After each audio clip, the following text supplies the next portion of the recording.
di ba? Anong dapat gawin? Oh, ito gawin mo, ito ganito, ganito. Ilan lang yung mga Pilipino kusa mag-isip para sa sarili nilang galaw or kapakanan. Yung mga nag-iisip, guys, yun yung yumayaman at lumalago, umuunlad yung buhay, di ba? So tayo mga madlang people, umpisahan na natin, mag-isip na tayo, wag na tayo umasa kung saan man tayo nakatira ngayon. Mag-isip anong dapat gawin, di ba? Lahat tayo, kung may lupa, may init, may tubig, lahat may makakain tayo. Wag tayo mag-isip sa gobyerno, oh, ang hirap namin dito, wala kayong makain, di ba? Mag-isip, oh, may halaman dito, ano, oh, may lupa, oh, ano gagawin natin, itanim, di ba? Magtanim tayo, lahat ng Pilipino magtanim. Wag umasa, ayusin yung buhay, ayusin yung estado ng buhay natin, maging komportable. Pag maging komportable tayo, maaliwalas yung pag-iisip natin, di ba? Hindi lang yung iniisip natin ano yung kakainin natin, hindi yun dapat ang isipin. Ang isipin natin, tingnan yung mga Amerika, hindi nila iniisip tulungan nyo kami gobyerno sa ikakain namin. Wala hindi ganoon. Dapat ang hingi natin sa gobyerno, tulungan, sitahin pag mali yung ginawa o mali yung sistema. Hindi yung kakainin mo lang, kakainin mo ngayon, masaya ka na.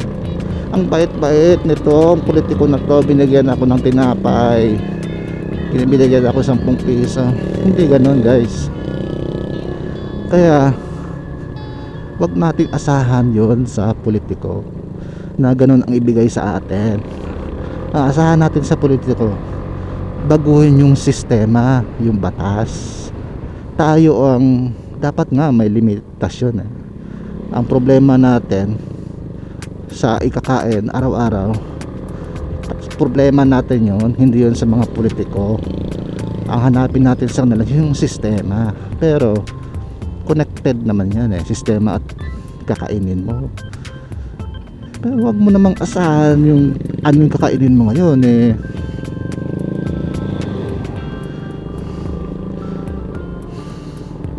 yung politiko yung magbibigay sa'yo. Pero ganoon nga, no? Ngayon, yung mga may kaya, yun yung hinihingi nila, baguhin yung sistema. Pero marami pa rin madlang people sa atin. Ito yung dapat umangat yung pag-iisip hindi sila maging masaya kung pagkain lang binibigay sa kanila. Dapat sistema, di ba? Kasi bakit? Itong madlang people ay isang boto din ito, no? Kaya kung umangat yung pag-iisip nila, yun, sistema ang dapat natin hingin sa mga politiko, batas, hindi yung pagkain. Ngayon masaya na tayo pag binigyan tayo ng 200, 500 during election, di ba? Dapat hindi ganun, guys. Magbago na tayo. Hiningin natin sa nila, di ba? Bayaran mo ako ng sistema mo, ano ba yung gusto mong gawin, di ba? Di maging matalino na tayo nun. Di sino ilalagay natin dyan? Yan talagang nag-iisip, no? Paano gawin yung sistema, paano baguhin. So tayo yun, guys, no? Tayo yun. Sabihin natin, wag tayong maging kontento sa binibigay nila. Uuubos din yun, tapos magugutom ka na naman, di ba? Ganon yun, guys. Kaya nasa atin talaga yan, no? Kung sa cycle pa ay parang alin ba yung mauuna, itlog o manok, di ba? So sa atin, sana huwag na natin hanapin sa mga politiko na sila yung mauunang magbago. Tayo guys, tayo yung magbabago, mauna na tayo. Kasi nga, hindi naman sila talagang magkusang magbago kasi masarap buhay, di ba? Tayo yung nahihirapan, tayo na yung magbago, di ba? Kaya ang problema din, itong sa mga nakakaangat sa buhay, kayang mag social media, tulungan natin yung mga Pilipinong hindi pa nakapag-isip ano yung dapat isipin, yung baguhin yung pag-isip nila na hindi pagkain o pera yung dapat hanapin sa politiko, dapat sistema, no? Trabaho para ganito nga guys, no? Ito yung mga sinasabi talaga at nangyayari din talaga ito guys, no? Ngayon ito yung colony mindset, no? Yung sinakop nga tayo ng ibang bansa, ginawa tayong alipin, kaya hindi pa rin natapos yung pagiging maasahin natin sa iba na utusan lang tayo, no? Yun yung ugaling bilang alipin guys, na umaasa lang na tayo utusan, di ba? Dapat magbago na yung pag-isip natin na kaya na natin mabuhay na walang nag-iisip para sa atin. Ganon yan guys, no? So lahat tayo magtulungan na baguhin yung pag-iisip natin, no? Huwag yung mga politiko yung mag-isip sa atin. Actually guys, hindi lang yan nangyayari sa politiko, no? Nangyayari din yan sa pamilya natin, no? Mga kamag-anak, yung mga walang alam, talagang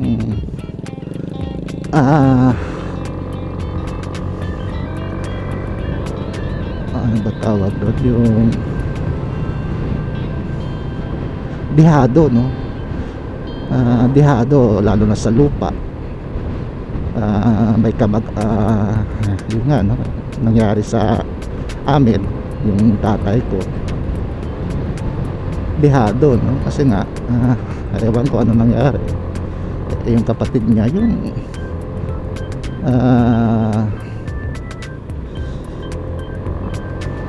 may isip, no? Pasabihin natin para direct to the point na tayo, may isip. Yung tatay ko medyo hindi ko alam, no? Mahina, no? So dihado talaga. Ano nung nangyari, apektado yung mga anak niya, kami, di ba? Sa pagkakaalam ko, mula nung pinanganak ako, hindi namin napakinabangan yung lupa namin. Ang sakit ng nalaman ko ngayon. Bakit, no? Samantalang nahihirapan kami kung saan kami tumitira, no? Napakasakit. Ngayon ngayon nararamdaman ko pa rin yung sakit talaga, no? Hindi pa rin napapakinabangan yung lupa. Bakit hindi naman lang ibigay na lang sa amin ang kusa, no? Ako ay nasa kalagitnaan na ng buhay ko, no? Pero bakit ganun?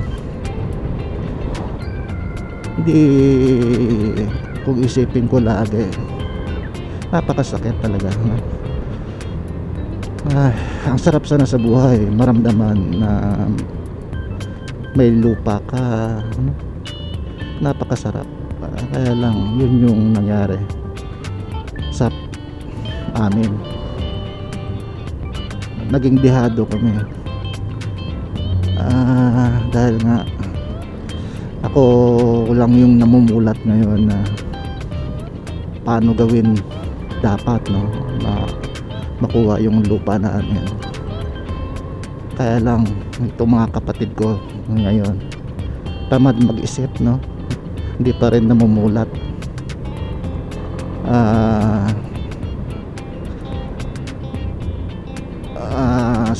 ang nangyari nga, ako pa yung naging masama, no?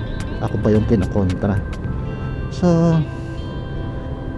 ganun nangyari guys, no? Kaya hindi ayaw ko nang umasa, no? Na magtulungan kami, wala na, no? Ako pa yung kinokontra. So yun guys, no? Yun yung gusto kong mangyari sana lahat ng Pilipino. Talagang dapat i-develop natin yung pag-iisip natin, na dapat huwag tayong magtiwala sa iba para sa kapakanan natin, di ba? Lagi tayong magduda, yun ang nangyari, sakit pa nagduda, di ba? Samantalang hindi nila alam, ako talaga guys, hindi nila alam, gusto ko ayusin yung buong pamilya namin, no? Ayun na nga yung nangyari, no? Pinigilan ko yung sarili ko na magkapamilya, no? Dahil nga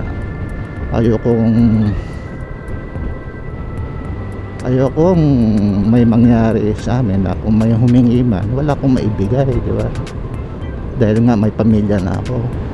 Yun yung isang dahilan na gusto ko muna maging stable yung trabaho ko para hindi ako mahirapan sa pagtulong sa pamilya, na nangyari mali yung intindi sa mga galawan ko. Ako pa yung naging masama, no? Wala lang, no? Hindi man siguro hindi nawalan ng swerte o ano. Ang swerte kasi hindi yan nangyayari. Mangyayari yan pag hindi yan mangyayari pag tamad ka, no? Yung blessings hindi yan mangyayari pag tamad ka. Ang blessings talaga nangyayari yan pag maayos yung mindset mo at masipag ka, di ba? Kaya yun din yung nagtataka ako nung kabataan ko, bakit bihira sa amin yung blessings, di ba? Doon ako nagtataka, bakit yung iba laging may blessings, laging may magandang nangyari sa buhay nila, sa amin laging mahirap, no? Kaya uti-uti ko yun na tinitingnan, no? Yung buhay malaman ko guys, kailangan natin maging masipag, gumalaw, no? Para magkaroon tayo ng blessings. Yun pala yun, no? Maayos na pag-iisip, mindset, consistency sa mga ginagawa natin, di ba? May mangyayari sa buhay mo kahit paunti-unti, at least, di ba? Disiplina sa sarili mo, yun yung blessings. Na komportable sa paggalaw mo, yun yung blessings guys. Mararamdaman mo yung blessings, na yung maramdaman lagi kang hirap, no? So pag umasa ka sa iba guys, wala talagang blessings na